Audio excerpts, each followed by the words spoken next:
Hey, everybody. Welcome to Office Hours. Welcome. I am here. We are live. Happy Friday.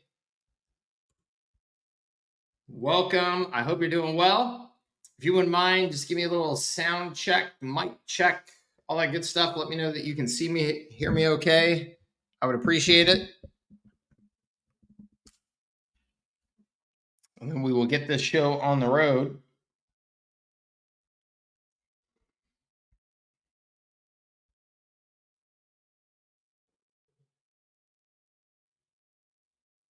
Let me know if you can see me and hear me okay. Okay, awesome. Thank you, Keith. Thank you, Mark. Thank you, American Insurance Merchantry. Awesome. Welcome, everybody. Welcome. Thank you for joining me here. Welcome to Office Hours. If you are not familiar with Office Hours, this is pure Q&A, which means I don't have any agenda for you other than to try my best to be helpful. So any questions that you have, you can type them into the comments and I will address them as they come. You can also use the link that I'm about to put in here, and that would allow you to join me on camera. So if you have anything that you'd like to discuss that is longer, needs more context, is more complicated, needs to screen share, then you can join me using that link, and we can do that. Keith asks, is this only related to Go High Level? No, it is not, Keith. You are welcome to fire away on anything that you think that I can be useful for you. If there's a chance I can be useful, fire away and I'll do my best. So I would say anything related to early stage entrepreneurship, starting a business, running a business, health, fitness, travel, AI, whatever we want to talk about. I'm game for all of it. Hey, Tanvir, good to see you. Welcome. He says, if I'm pitching a customer on a website that I've created for them, how do I get them to see it? What are the steps? Keith, what I would do is I would just get your own domain where you want to demo websites. So as an example, it could just be on, like, let's say you have an agency website, and then you could just create a subdomain. So that subdomain could be like demo one, your subdomain, your domain, and you could just host the website there, just something like that. Just launch that sucker live on some variety of a domain or subdomain so that you can then just easily send them a link to show it to them. Does that make sense? And if domains and subdomains are not something that you are familiar with, you could probably get somebody on Fiverr or, any marketplace like that to just help you quickly with the setup of that. And maybe it would take them, a half an hour or an hour or something like that. Nothing long at all. And then you could, then you could use that over and over again for years to come. Okay. American Insurance, wondering about the first 30 days getting 300 customers. How did you do that? Marketing, omnichannels, calls, emails, site visits. Yeah, great question. So the first, Keith says, I'd rather farm that stuff out. Yeah, absolutely. Me too, Keith. Domains and subdomains, I understand theoretically how they work, but I don't touch that stuff. I've got a great team. So wondering how about the first 30 days getting 300 customers. So, marketing, omnichannels, calls, email, site visits. Okay. So the super powerful concept that I learned when it comes to selling to small businesses, and this is true of selling to small businesses and selling to consumers, that I think is like the most powerful thing that you can possibly be strategic about at your business, is tapping into channels or aggregators that already exist, that already have your audience. Okay. So HighLevel, as an example, is tapping into affiliates like me to help them grow, because I already had a presence in the agency industry and they were trying to reach agencies. So they said, wow, well, rather than trying to build our own entire marketing effort from scratch and sales force from scratch, why don't we have an affiliate relationship with Mike and others that already have a presence in the agency space so that we can tap into their audience? And that was the entire way that HighLevel grew for the first 4 years of its existence, because they had zero marketing staff, they had zero sales team. I mean, they still essentially have almost zero sales team at this point. So in my case, well, actually, before I say, so key to being able to, when you're selling to small businesses, oftentimes key to being able to tap into existing channels is that you need to have a vertical focus, a niche focus. Okay, so my first business, my IT management business that I built and sold, I was just selling broadly to almost any kind of small business. That has its advantages in the short term because you're like, ooh, anybody with money can be a customer. It has a real disadvantage in the long term if you continue to just operate that way, because it makes your marketing less focused. It makes your service delivery less focused. Versus if you say, we are only for chiropractors, then your marketing message gets really dialed in, your service delivery gets really dialed in, the partnerships that you create can get really dialed in. And so then you can go to somebody who is already in the chiropractic space and say, hey, we have this amazing service for your audience. Is there a way that we can work out, marketing through you, introducing us to your customer base through you? And so that could be, we're actually paying for an ad with them in their newsletter. It could be they're jointly promoting a webinar with us. It could be any number of things, right? It could be that you can go to a trade show in Vegas where all the chiropractors are and you can have a booth because now you are the marketing agency for chiropractors.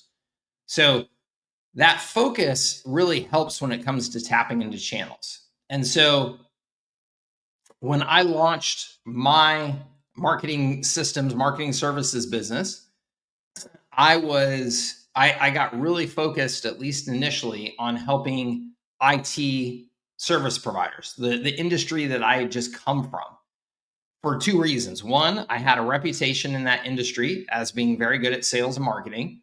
And two, I just knew that they needed a ton of help. They were terrible at sales and marketing. And three, I knew the channels to reach them because I had been in that world. And so I immediately, once my service was up and running, went and tapped into some of these existing channels, specifically some existing software companies that had nothing to do with the marketing side of things.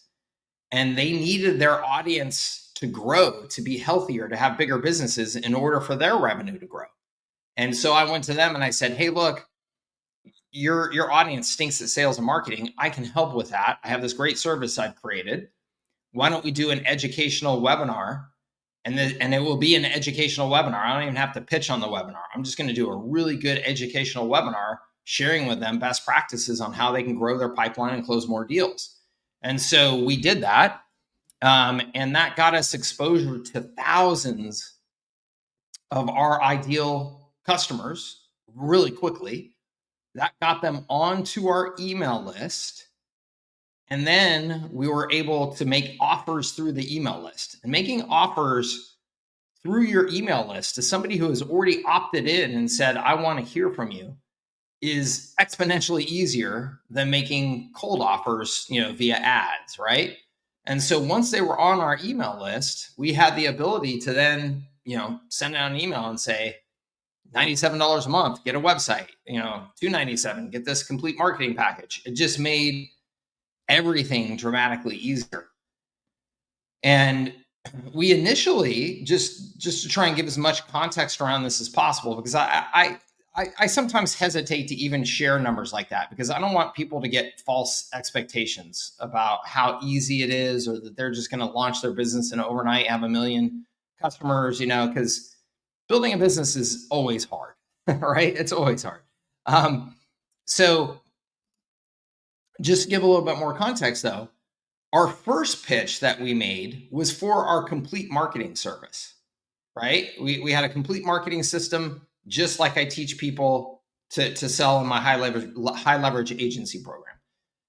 And that converted kind of like I would now expect it to convert. Knowing what I know about marketing and sales and small business owners, it converted very, very, very low percentage conversion rates initially, because that's a pretty confusing offer and it's a big commitment, right? When you say you have a complete marketing system, Mike, what the hell does that mean? Tell me all the different things, and does it replace this that I'm currently doing and that I'm currently doing? And I think it needs to integrate with this if it's going to be our complete marketing system. So I have all kinds of questions, and if you're telling me that you're going to be my complete marketing system, I better think about that before I invest in this with you, because what if you stink at it and I need to change it? And how does this impact my business long term? And so it just creates all kinds of challenges and questions to get that sale done fast, right? It's still a great sale. The complete marketing system is still a great sale, because once you have those customers, they tend to be with you for years, right? Because it is a very sticky, very complete service. But that initial sale is tough. And so then we said, well, gosh, when we sell this complete marketing system, when we do sell it, people are really fired up about getting a new website. They love getting a new website. Their current websites look bad. They know it. They're not designers. They don't know how to fix it. They don't want to spend 15 grand to get a new website. What if we just packaged up a website offer, right? And then we were like, well, geez, we can make these things so easily if we take an approach of just like stamping them out. What if we just told them that we would design the website for free and they just had to pay for hosting? And so sure as shit, we sent that offer out, and yes, hundreds immediately took us up on it, to the point where we had to slow things down, because next thing I knew, I had 10 people locked in a room building websites as fast as we could. It was almost a total disaster. That worked out just fine ultimately, but it was a steep learning curve. So I hope that helps you. Let me just see here real quick. I wanted to share something.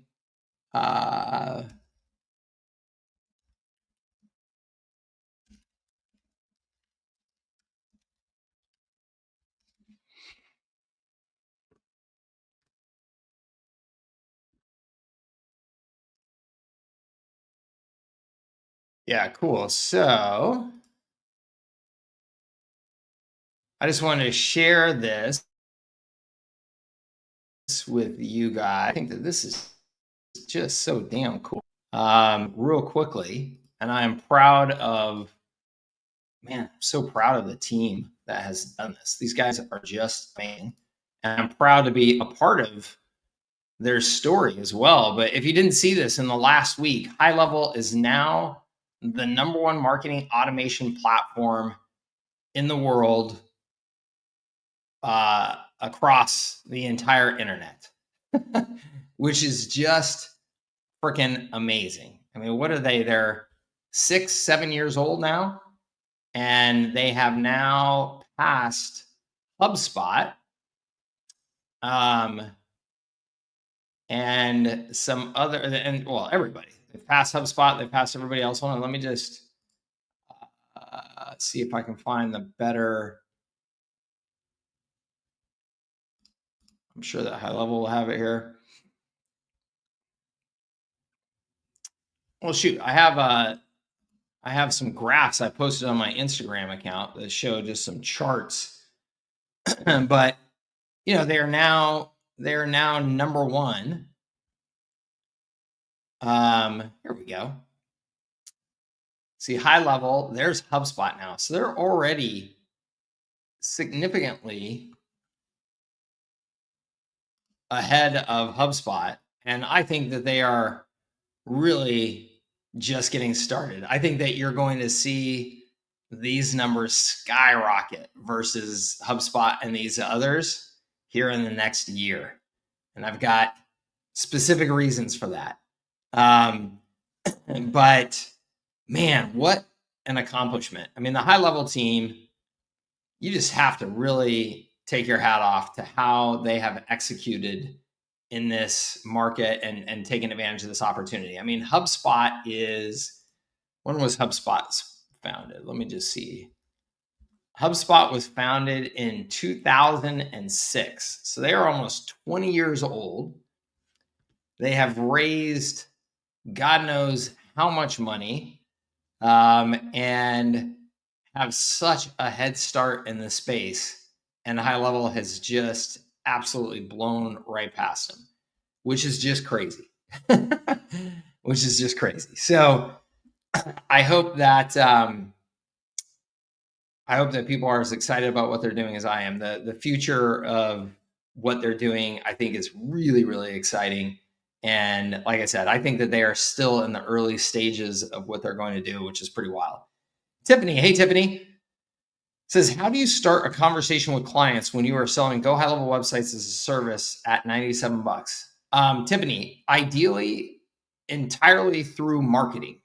So through ads and through sending an offer through your email newsletter to prospects. If you have prospects on your email newsletter list, which you should, of course, we should all be building our newsletter list. But yes, almost entirely through marketing. So you want to just put out the message that says, hey, we've got this exciting offer. We're going to build this month. We're going to build 25 San Diego small businesses, new websites for free. No gimmick, no hoax. These are going to be world-class websites for small businesses with all the features and functionality you need. And all you have to do is pay for hosting once the website is complete. Get in touch if you're interested and you'd like your new website, and say we can only do 25 of these a month because obviously it's a bunch of work. So first 25 to respond, that qualify, get their website. So something like that, Tiffany. And now you're getting people to respond to you. Okay. This is not, I was going to say, this is not a fun offer to have to go out and like cold call or knock on doors to sell, because it's only $97 a month. I would say that about any offer, though. No offer is a fun offer to go and cold call and knock on doors to sell anymore. It's a terrible way to sell, right? So you should be doing this through ads. You should be doing this through email, cost efficient things that are going to get people to raise their hand and say, yes, I'm interested in that. Tiffany, how do I sign up? That is the way that you want to sell pretty much everything at this point. Okay.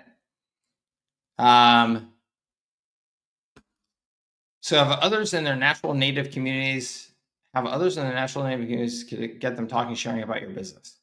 Yeah. And I mean, don't overcomplicate this, because that to me sounds like hard work. Saying native communities to get them talking and sharing about your business. Just run an ad through them, right? So if I was targeting insurance agents as an example, there are a ton. I mean, we can just go over to Google real quick here. Let's do this, right? Let's just do a real live demo. And let me just find all the ways that I could target insurance agents really quickly. Insurance agent newsletters. Okay. There's going to be some sort of newsletter out there. Insurance journals, email newsletters, insurance newsletters. So there's going to be these insurance splash, whatever. There's going to be insurance. There's going to be insurance related, insurance journal, right? So these guys accept ads. So right there, get advertising information. Okay. So I would say insurance agent trade show. And I would see, okay, what are the insurance agents? Where are they gathering? And where can I show up and get a booth or sponsor the trade show? Or if you contact these trade shows, almost every single one of them has a list that they will sell, or that they will at least run ads to the people who are coming to the trade show on your behalf. You can buy a newsletter sponsorship, right? Exhibitor and sponsorship opportunities. So advertise with us right there. I'm sure I can probably find an insurance agent podcast, something like that I can go through. So don't overthink this too much. Just run an ad. Now, if you're saying, Mike, I don't have any money to run ads, well, then yeah, you're going to have to get more clever about how you go about it, and that's just the good old entrepreneurial hustle, right? So, Sean, good to see you, sir. Thinking of creating an EG, a conversational chat AI, perhaps in a few different home services niches, plumbers, HVAC, et cetera, and train AI on a good example website of each to demo. Any thoughts? I think that's great, Sean. Yeah, I would absolutely do that. I think that's a great opportunity. Yes, sir, Dawson. Good to see you, my man. Adam says, would you recommend not pitching the entire marketing system? Should we make our offers around smaller aspects of it and then upsell? Adam, so this is a great question. Thank you for asking it, because I want to stress this point as many times as I can, because I get this question a lot and I hear a lot of confusion about this. The answer is both. The answer is you should pitch your entire marketing system, and you should make smaller offers around aspects of it and then upsell. Okay. And here's why. You've probably heard that saying in marketing, you want to speak to the conversation that's already in the prospect's mind, right? So if I'm thinking, man, my reputation sucks, we've been getting terrible reviews, and you come along with a reputation and review offer, well, that was the conversation in my mind. So I'm going to see that offer and go, yes. If the next business owner down the street is sitting around thinking, our reputation is great, but our website sucks, we need a new website that really reflects who we are. And then they see your website offer, great, sign me up, right? So different business owners are having different conversations in their mind. They have different problems, different perceived problems at any particular time. So you want to have a rotation of messages and offers, ideally, that you can make. Otherwise, you're a hammer looking for a nail, right? Like, you just got this one thing and you're just looking for to be able to whack the right thing. But the reality is that, there's all kinds of different needs that you can address. And there are a variety of fantastic foot in the door offers that will speak to different prospects at different times. So I don't recommend that you try and market all of them at the same time. That's overwhelming, and it's going to cost you too much money. But if you focus on one of your foot in the doors for 30 days, and then you move on to the next foot in the door and focus on that for 30 days, and then you move on to the next one, and you just kind of rotate them through. And maybe you have 6 foot in the door offers, and you do that twice a year for each. That's an excellent strategy. Now, at the same time, the complete marketing system pitch solves its own problem and its own conversation going on in a prospect's mind, right? There are businesses that are sitting around going, man, I just need a marketing system that will take care of all of this stuff for me, because I've cobbled together 7 different tools. I don't use any of them because I don't have time for this crap. So I'm spending all this money on all these subscriptions, on all these tools. We're not getting anything done. I promised myself I was going to focus on marketing this year, and I haven't. I've been underwater. I just need somebody that has a marketing system for chiropractors, and just put the damn thing in, right? So that message works well too. But it is a more complicated message and a complicated offer. And so it is going to be a slower sales cycle. It's also going to be a higher value sale when you get it. So it compensates. It's fine. But yes, for most small businesses, if you make them a focused offer, that's an easy thing to say yes to because it's low commitment, low price, right? Then that's going to be a faster yes. And once somebody is your customer, the yeses come much easier, dramatically easier for me to upsell you once I've sold you something. So you get your free website, you have a good experience. 20 days later, I have a call with you and I say, man, your new website looks great. We can see with the stats inside of our system that it's performing well. You're getting some new leads. You happy with it? Yes. Awesome. Well, you may have heard or seen some of our content about our complete marketing system approach. Website is one piece of that complete marketing system, but it's not everything. I would love to just have a few minutes of your time to share with you the other ways that our complete marketing system can help support you and support that website in generating new customers for you. Is that something you have time for? And then you give them your upsell pitch to the complete system. And hey, you've got your website, you're paying $97 a month for hosting right now. We can actually get you on our complete system for just $297 a month, right? I mean, it's a no-brainer. So that's a much easier pitch than somebody who's just coming cold. But the answer is you want to do all of those things, okay? If you have to just pick one, okay, if you just have to pick one, you're saying, Mike, I can't market everything. Pick a good foot in the door, get started, make the upsell pitch to everybody, not right away. So when you sell the website, don't make the immediate upsell pitch to our complete marketing system. Don't do the damn funnel, don't do the 9 upsells, downsells. Don't do that nonsense. Deliver a fantastic website experience. When it's done, do the follow-up conversation. Like I said, 20 days later, 30 days later, start making the full system pitch. You're not going to get everybody to upgrade right then and there. You're going to get let's say 10% of people are going to be interested in upgrade for you. And then you're just going to keep following up with those people. You're going to keep on making your foot in the door offer, get as many people in that pipeline as you can. At some point or another, now you've got some more revenue, you've got some more breathing room, you figured out some of your pitch. You're going to roll out your next foot in the door offer.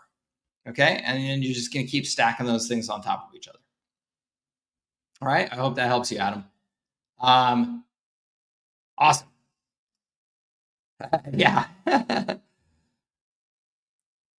Yep. So I answered that already. I love in newsletters, if you can get a dedicated newsletter, so there, that's all that newsletter is an ad for you. That's awesome. So that's one of the first things I would look to do.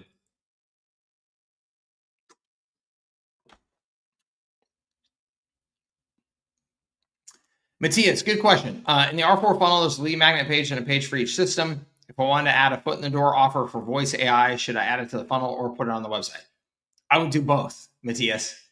I would do both. I would put a page on your website that says this is one of our offers. Even if on the website, you don't necessarily have to put the offer on the website. You know what I mean? You can just put it as a page that just highlights one of your capabilities. This is one of our capabilities. And then in the funnel, now you have a little bit of a more private area that if you want to make like a more aggressive offer or a temporary offer, things like that, do that in the funnel so that people are coming through that funnel. You're seeing how that offer is performing, but you don't necessarily have to have that offer public if you don't want to. That's the approach that I would recommend, Matthias. Should website visitors see all of the foot in the door offers or just keep them in the funnel? Matthias, the way that I have always done this is exactly as I just described earlier here. So what I've always done is I have some foot in the door offer out there, but I always have content, not just offers, content, right? I'm putting out blog posts, I'm putting out videos, things like that, and I'm trying to get people to subscribe to my newsletter.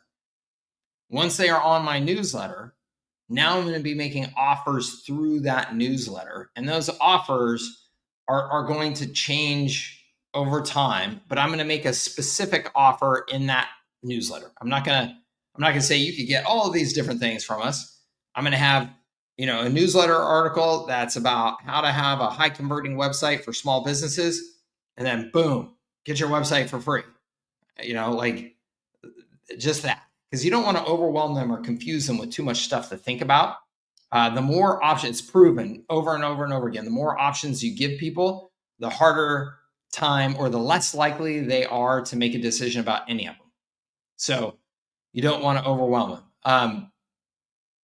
And then on the website itself, I usually don't put my foot in the door offers. I usually keep my website about, here's our core capabilities. I highly recommend that on your website, you use that to do the educational marketing about the foundation of what you're all about. So, like the R4, the R6, the content around that, having that educational content up there, sharing your philosophy and your approach to how you help small businesses grow, like making your website about that, making it about your brand, making it about who you are, making it about educating the prospect. So there's this bigger presence than just, oh, he's just trying to sell me something, right? I mean, let's go look at who's a a company doing a really nice job in the space right now. Owner.com. So owner.com, these guys are growing like crazy, and they are see where your restaurant is losing sales. They've got a free report here. They've got all kinds of testimonials. They've got, these core capabilities. We're going to get you more traffic, more online sales, more repeat orders, more app downloads, right? They've got resources here with a blog, case studies. So they're doing, good content marketing to educate their audience.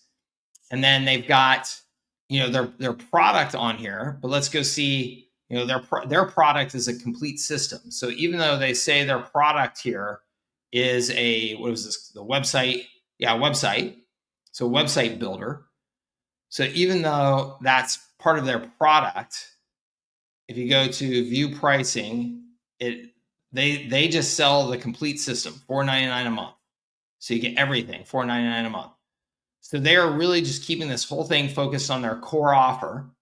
Okay. Now, I don't know. I could be, I'm not on their email list. So they could also be sending out foot in the door offers that are just individual aspects of their core offer, right? Which is how I recommend that you do this. This is exactly what I would recommend. Again, I'm not on their newsletter list, so I don't know if that's what they're doing. But if this were my business and I'm getting people on my list and they haven't converted at this one price for the complete system yet, I would, this month be sending out an offer for, hey, just get your website. We're going to build you a best in class website for your restaurant.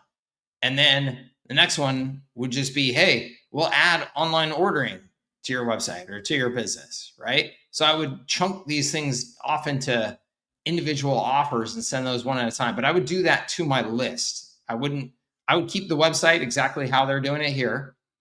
And I would just make those offers to my list. Okay. Can't seem to nail a Facebook ad for my free website offer that works consistently. I constantly have to tweak the offer, copy, creative. Any advice? Tanvir, are you marketing locally or are you marketing nationally? What are you doing? And maybe I'll just answer regardless here. If you're marketing just locally, so if I'm just marketing in San Diego, I am going to just have to constantly tweak these variables because San Diego, so you're marketing locally. San Diego isn't very big. So if you're running the exact same ad all the time, people are going to tune it out. I've already seen that ad, right? So you've got to freshen up the way it looks and the message and everything. I mean, I would say every 30 days probably is what you should expect, is that you're going to have to take a fresh approach. Because again, your audience is just going to see that ad so many times already. So that should just be expected. If you were marketing nationally or internationally, well, now you've got a much, much, much bigger audience, and the chance that they've seen your ad too many times and are tuning it out goes way, way, way down. But locally, you just got to spin up a new ad. There's a if you go into my attention engine training, Tanvir, and you go specifically into the attention engine approach for local, you'll see I have this kind of slow burn approach is what I call it. And that's when you get a winning ad, ideally you want to let it work as long as you can, so you don't have to create new ads all the time. And so what you do is you got to find the point where budget, and this varies by market, and you'll just kind of feel it out, and then you'll kind of know it after a few months. But there'll be a point where your budget per day is if you go above a certain point, you're just shoving ads down people's throats. Like they're seeing the ad way too many times. All of your metrics are going to drop. Like it's just, you're just throwing too much money at it. The market isn't big enough to sustain showing ads that much. So you'll find the point before that. So say it's $50 a day, but if you crank it to $75 a day, you can see your metrics drop. You're just annoying people with your ad at that point. But at $50 a day, your metrics stay good. And I call that the slow burn. You want to just let that ride as long as you can. And then you're going to see the metrics start dropping at some point, just because, yeah, people have seen it too many times. Whether that's 30 days, 45 days, 60 days, sometimes you'll get lucky and you'll get an ad that will run that long. And then don't kill the thing. Don't throw it away, Tanvir. Pause it, launch a new ad, let that one run, pause it, launch a new ad, let that one run, and then go back to that first ad. It was a good ad. It was a winning ad. Now just unpause it and get it going again and let it run again for a few months, right? Or for a month. And then just continue that. And pretty soon, what you will find is this stuff that seems like hard at the beginning, because you're like, oh my God, I'm gonna have to create new ads all the time. Next thing you know, you've got this little pool of ads and campaigns that your business becomes really, really consistent and kind of boring, because now you're just turning on let me turn on the ads from 6 months ago, turn off these, turn those on, let them run for a month, turn on the ads from 5 months ago, let those run. It just, every holiday, every Christmas time or New Year's or whatever, you have a campaign that works, and you kind of just recycle the dang stuff over and over again every year. It becomes pretty darn simple. What are the key metrics to watch? Key metrics to watch are click-through rate. Okay, that's probably the biggest one, is just people see your ad, what percentage of them are clicking through, right? And then I don't know if you are taking people directly to an offer, Tanvir, or you're asking them to opt in or something like that, but you want to see then what kind of response you're actually getting to the offer on the landing page, or however you're doing that. So what percentage of people are actually then following up and saying, or raising their hand and saying, yes, I want to opt in to hear more. That would be the next major one. Okay. And then if you're tracking that, if you're using the pixel to track your cost per lead, right? And so you can see your cost per lead information. Those are 3 metrics that I would just track those 3 closely, and you'll be in real good shape. Okay. Shane, I see this comment that says, I meant attention engine, but I don't see any other comment before that. So I'm not sure what you were referring to. It looks like maybe your first message didn't go through. Can you give me an example of how you find churches to market to? Sure, Tiffany. I would just Google. I would just go to Google. But here, yeah, let's just go back over here. By the way, guys and gals, any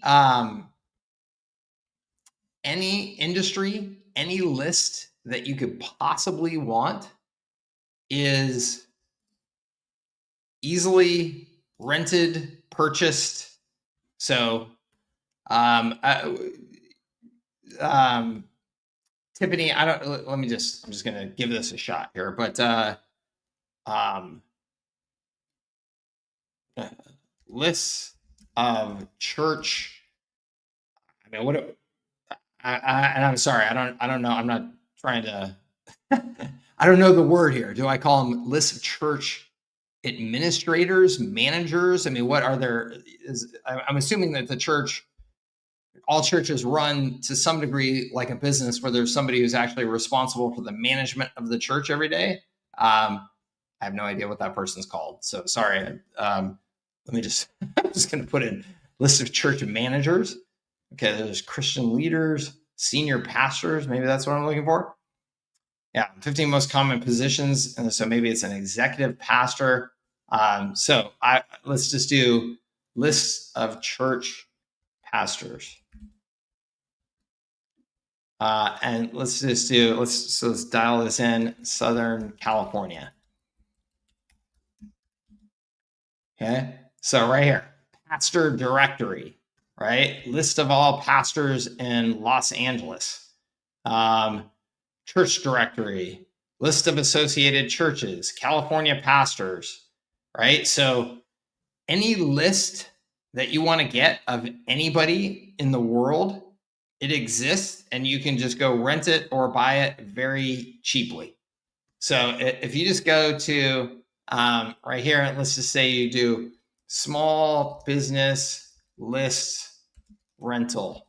Okay, you're going to find Zoom Info is the king, the big dog in this space. But there's all kinds of other sources that you can find here. But let's just go to, Dun & Bradstreet. You've probably all heard of Dun & Bradstreet. That's a famous one. There's different ones. There's Exact Data. But let's just go to Zoom Info because these guys are the big dogs. And this is a landing page. Let's just go to their main page. Oh my goodness. Hold on. Let's just do this.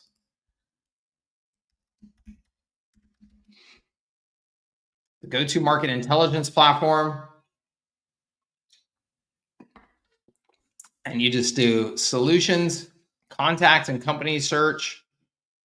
So you can sort by like any market, any industry, any geographic area.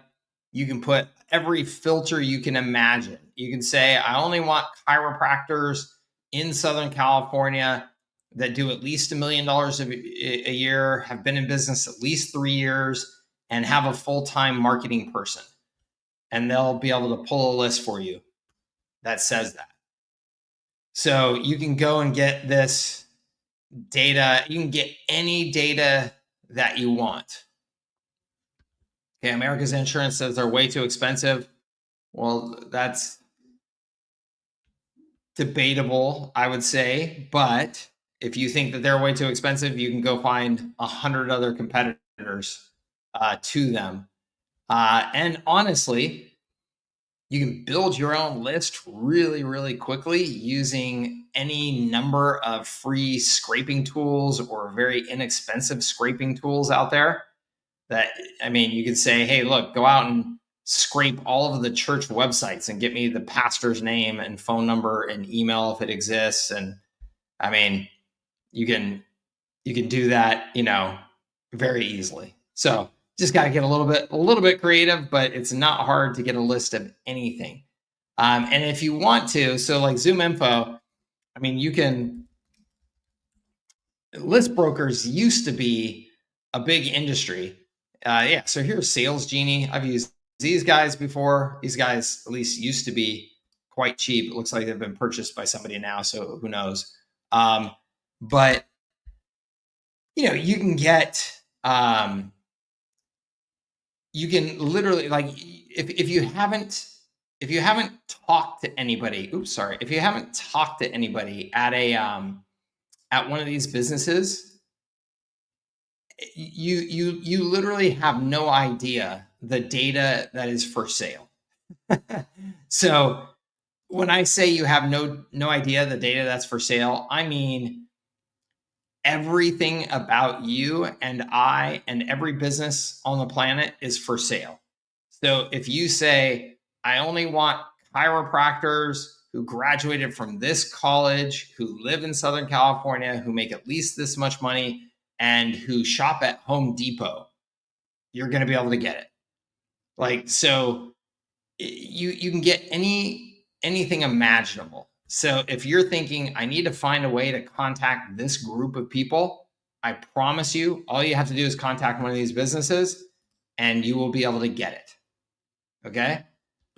Which scraping tool would I recommend? I don't know that I would recommend any scraping tool, honestly. I know you just said that that they're too expensive. I personally don't agree with you, and I would just go to them and just buy the dang list rather than, now you're going to get a scraper and go through the effort and all that, and you're going to get data that's not as good as theirs, because that's their entire business, is to make sure that their data is good. So up to you how you want to spend your money and spend your time, but I don't particularly know a a scraper. I just know that if I got on Google and said free AI or, AI scraper, let's do this.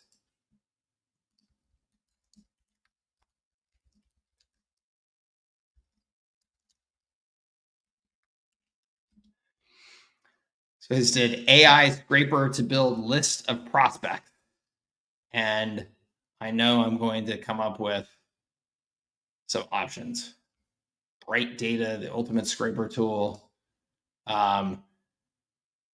I know there's some, here we go, Octoparse, Snow.io, Seamless.ai. I mean, there's going to be a million of them. Build an AI agent that scrapes anything, no code. This is something that I've actually seen a lot of AI people, a lot of people talking about how you can just do this like with your AI platform so easy now. So, I'm sure that you can find a ton of solutions very, very quickly. Let's see here. He says, could you walk me through setting up and using the honeypot funnel in Smart Directory AI? No, I have no idea what that is, Keith. Sorry. I have no idea. That Smart Directory AI, I don't know. Is that Nick and Tom? If that's Nick and Tom from the Sharks, maybe. I'm not sure if they built Smart Directory or not, but you'd have to go to them. Yeah, sorry. Adam McGee, should I have a pitch deck for sales calls or just use my website and funnels? Adam, I would have a pitch deck for sure. Just a simple one, not a ton of slides, but just to really control the flow of the conversation and make sure the message stays nice and tight and on point. When you're selling to small businesses, you really want to make sure that you really control the flow of the sales conversation, or else you'll waste a lot of time and a lot of energy. Okay. Curtis says, I'm getting a lot of errors about my email and domain name. I set up my agency, but paid for domain and sub account. Curtis, I'm not sure what that means, to be honest with you. I would love to try and help, but I'm not sure what that means. I'm promoting blog posts via Facebook traffic campaigns. Awesome. Should the call to action on the blog post be to sign up for a newsletter? Yes. Like a banner on the bottom of the post. Now, a banner on the bottom of the post, Matthias, won't do anything. I would do like a pop-up, while they're reading the blog post, a pop-up comes up. I would do an exit pop. If you want to look at a really good role model for this, look at Neil Patel. Neil Patel is definitely one of the best B2B content marketers on the planet and has a very big, fast-growing agency that is almost 100% derived from his content. And so if you go here and you go to his blog, right here, you're going to see that he is going to be very aggressive about having ads everywhere. So not just at the bottom of a post. This is an ad. This is an ad. This is an ad. We scroll down here. I bet you some of these are going to be ads. Maybe not. Maybe they're all posts. So these are all going to posts. Oh, wait, this is an ad. Let me help you get more Google traffic. Okay. But if you go into one of his posts, you're going to see here's an ad. Here's an ad. Here is an ad. Right. So you definitely don't want to wait and just put there's another ad. There's another ad. So don't just put things at the bottom of your post or you're not going to get any results at all. And then my guess is when I try and leave here, let's see. Boom, there's an ad. Okay. So yeah, you gotta be aggressive about it. Okay.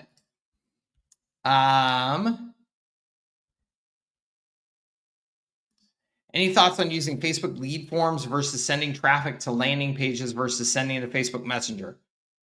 No thoughts other than test. The answer is always just test, test, test. I do know people who are having really good success with Messenger campaigns. And I think Tanvir, the thing is there, you just got to make sure that you're ready to respond to those Messenger campaigns right away, or otherwise don't bother with them, right? You're just kind of wasting your your effort. If you're asking them to respond and they respond, but then you don't respond back, then that's kind of a blown experience. So of course, use AI chatbot. I just shared my video about that on YouTube yesterday and today. Use the AI chatbot to make sure that you can respond immediately, and then also, try and have a human interaction element in there very quickly as well. When I say very quickly, like you could use the AI bot to like answer the first few questions or to ask a few qualifying questions of the person who's responding, and then do a human handoff to you or somebody on your team to make sure that you then have the best opportunity to actually move them forward in your sales pipeline. Okay. Mattia says, I ran the same R6 lead magnet ad on 2 campaigns, Facebook lead form versus landing page. Got 20 leads from Facebook, 1 from the site. Wow. Feels like the Facebook leads are less qualified. Yes, absolutely. They are going to be less qualified in my experience as well, Matthias. But yeah, I mean, they both work and they both have pros and cons, right? And so, yes, I think that you're right about you're going to get less qualified from the Facebook leads. But yeah, you could build your list and probably some of those less qualified are probably going to become more qualified over time, right? Yeah, so you're just going to have to contact those guys, Keith. Nick and Tom are good guys, long-term friends. So I'm sure they'll help you out. Neil's a great marketer, great team. Yes, he is a great marketer, super smart guy, super smart guy, and just gets a lot of stuff done. I admire that about him as much as I admire his brain. His brain is impressive, but he executes he gets a lot of stuff done. I'm really impressed by that.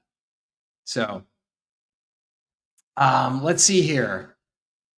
That's the end of the questions I see in the comments right now. So if you have more questions, fire them in. Do I consult with businesses? No, I really don't. I have I will occasionally do just like a one-time call, kind of thing for a fee, but I don't do any coaching. I don't do any long-term consulting agreements, anything like that. And for good reason. I've done this a long time. No, definitely no mentorship. Nope. That word right there, absolutely not. And the reason why I say this, I've done this for a long time. I've done coaching in the past. I've done high ticket coaching. I've done, all that. And the reality is everything that I can share with you, I'm sharing with you in my courses, in my community, and on these free calls. You can come here and you can ask anything that you want, and I will do my best to answer it. And then it's really just all about execution on your side, right? There's pretty much nothing else that I can share with you that's going to really help the execution side of things. Yeah, thank you. I'm glad you understand. That's exactly what I'm trying to do. I'm trying to keep it real for you. I can easily sell my $5,000 coaching program, my $25,000 coaching program. I've done that before, and honestly, it leaves me feeling kind of sick because everything that I can share with you, I am willing to share with you for free right here or in my community. After that, it's 100% up to you to execute. And anything selling you that high ticket stuff, it's all just a program designed to make them a bunch of money, and they play off, your emotions to try and keep you in there and stuff like that. It's really just kind of gross to me. So I don't like to do it. I've seen people, like take out their savings account to get in those programs. Ugh, just not good. So I don't want anything to do with that. I want to help you all as much as I possibly can. And I will do it right here for free. I'll do it in my community. If you're in my community, which it costs so little to be in that community, whether you sign up for HighLevel through me or upgrade your HighLevel account through me, you get access to everything for free. Or you can just pay for access to those programs for $2,500 for the first year, $1,500 a year after that. It's very inexpensive, and get access to all of it that way. So I hope that helps. Awesome. Thank you. I appreciate it. Awesome. Thank you so much. I really appreciate that. Awesome. Well, look, gang, I don't see any other questions. So why don't we get back to executing, right? That's what it's all about. Let's go out there and get after it. Have a great rest of your, oh, absolutely, Carlos. Good to see you. Have a great rest of your Friday. Have a great weekend. Get out there, get after it, get it done. If there's anything that I can help you with, please let me know. Next week, I know for sure I am going on a trip on Thursday, and I will be gone, through the weekend and stuff like that. So I don't think we're having an office hours next week. I don't think we are. And then we'll be back to our regular scheduled programming the following week. Okay. And I think we might even have, anyway, we might even have an extra session in there or something like that. So thank you very much for being here. I appreciate you putting your trust in me. Appreciate you spending your time with me. Thank you so much for being a part of my community and for your business, of course. And I hope you guys have a great rest of your week. I hope this was valuable for you, and we will see you on a future call. Okay? Awesome. Jack, nice to have you here. Thank you very much, guys. Appreciate it. Keith, thank you very much. Mark, thank you very much. Absolutely. Have a great weekend. We'll talk to you real soon. Bye-bye.